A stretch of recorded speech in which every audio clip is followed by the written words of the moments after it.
मध्य प्रदेश के एक छोटे से कस्बे में निखिल नाम का एक लड़का रहता था। उसके पिता एक छोटी सी चाय की दुकान चलाते थे और माँ घर पर सिलाई का काम करती थी। परिवार की आमदनी इतनी ही थी कि 2 वक्त की रोटी और 2 बच्चों की पढ़ाई किसी तरह चल जाती थी। निखिल बचपन से ही पढ़ाई में बहुत तेज था। उसका सपना था कि वह बड़ा होकर एक सफल इंजीनियर बने और अपने माता पिता को संघर्ष भरी जिंदगी से बाहर निकाले। लेकिन सपने देखना आसान था, उन्हें पूरा करना नहीं। हर सुबह वह 4 बजे उठ जाता, सबसे पहले पिता की चाय की दुकान पर मदद करता।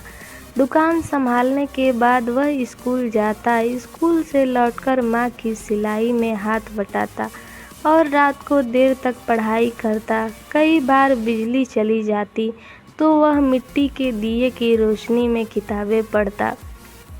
उसके दोस्त अक्सर कहते, इतनी मेहनत क्यों करता है, आराम भी कर लिया कर। निखिल मुस्कुराकर जवाब देता, आज की मेहनत ही कल की पहचान बनेगी। स्कूल में उसकी मेहनत देखकर प्रधानाचार्य ने उसे कई प्रतियोगिताओं में भेजा।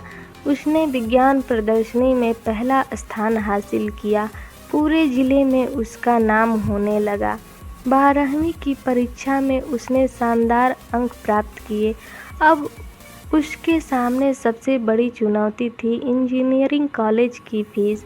पर घर की आर्थिक स्थिति इतनी मजबूत नहीं थी कि लाखों रुपए खर्च किए जा सके। एक शाम पिता ने उदास होकर कहा, बेटा हमने पूरी कोशिश की, लेकिन शायद अब तुम्हें कोई छोटा मोटा काम करना पड़े। निखिल ने शांत स्वर में कहा, पिताजी सपना इतना कमज़ोर नहीं है कि पैसे के सामने हार जाए।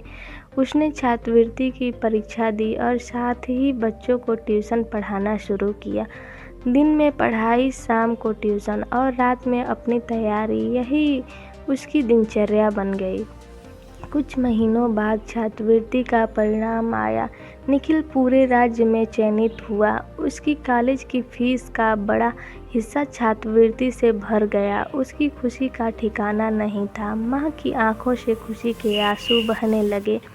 कॉलेज की पढ़ाई आसान नहीं थी। वहाँ बड़े शहरों से आए छात्र थे जिनके पास हर सुविधा थी। शुरुआत में निखिल को अंग्रेजी और तकनीकी विषयों में कठिनाई हुई और उसे लगा कि शायद वह पीछे रह जाएगा। लेकिन उसने हार मानने के बजाय हर दिन खुद को बेहतर बनाने और फैसला किया। वह लाइब्रेरी में घंटों बैठकर पढ़ता, शिक्षकों से सवाल पूछता और अपनी कमजोरियों पर काम करता। धीरे धीरे उसकी मेहनत रंग लाने लगी। अंतिम वर्ष में उसने एक ऐसा प्रोजेक्ट बनाया जिसकी पूरे कॉलेज में चर्चा होने लगी।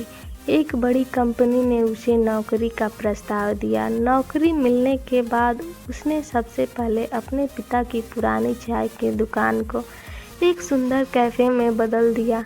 माँ के लिए नई सिलाई मशीनें खरीदी और अपनी छोटी बहन की पढ़ाई का पूरा खर्च उठाया।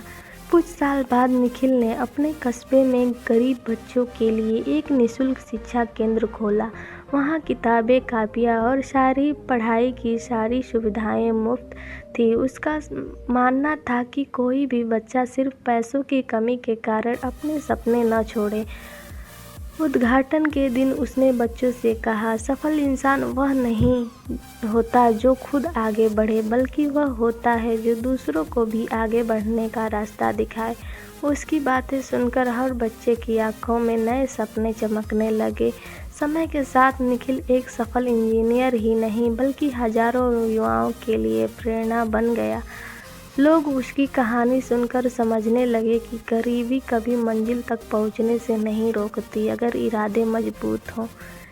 सपने पूरे करने के लिए धन से अधिक जरूरी है मेहनत, धैर्य और खुद पर विश्वास। जो व्यक्ति कठिनाइयों से लड़ना सीख जाता है, सफलता एक दिन उसी के कदम चूमती है। अगर चाहो